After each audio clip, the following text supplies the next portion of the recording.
ওনার সামনে কেউ সিগারেট খেত না। ওনার ইউনিয়নে কোনোদিন কোনো প্রশাসন ওনার উইদাউট কনসার্নে ঢুকতো না। ওনার ইউনিয়নে কোনো প্রশাসন ছিল না। সকল মানুষের আস্থাবাদন এবং শ্রদ্ধাবাদন ব্যক্তিত্ব, পল্লী বন্ধুর আস্থাবাদন ব্যক্তিত্ব। তিনি 2 বার এমপি ইলেকশন করেছেন, তিনি উপজেলা চেয়ারম্যান ছিলেন, তিনি 36 বছর ইউনিয়ন পরিষদের চেয়ারম্যান ছিলেন। 2020 সালে 30 জুলাই তিনি দেহত্যাগ করেন 92 বছর বয়সে। আজকে 5ম মৃত্যুবার্ষিকী।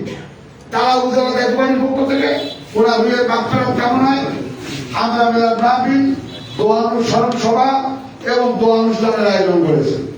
5ম মৃত্যুবার্ষিকী সিএম আব্দুল আলী সাহেবের আয়োজিত 5ম মৃত্যুবার্ষিকী।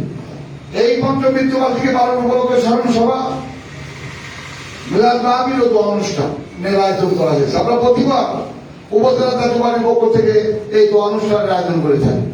আল্লাহ রাব্বুল আলামিন যেন ওনাকে মাফ করে জান্নাতুল ফেরদাউস করুন, আমিন।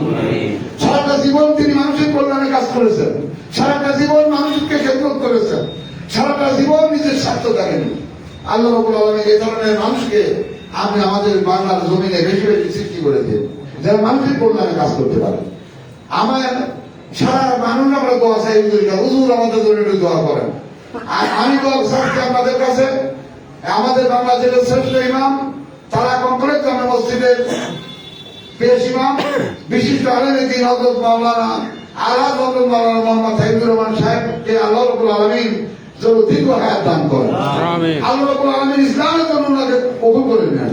আমিন। আমাদের ইসলামের খেদমতের জন্য ওনার জন্য হায়াত বাড়াই দেন। আমিন। আল্লাহ যেন আমাদের সবাইকে মাফ করে দেন। আমিন। আল্লাহ যেন সিএম আব্দুল আলী সাহেবকে জান্নাতবাসী করেন।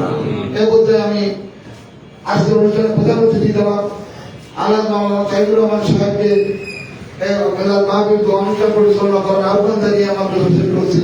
আসসালামু আলাইকুম।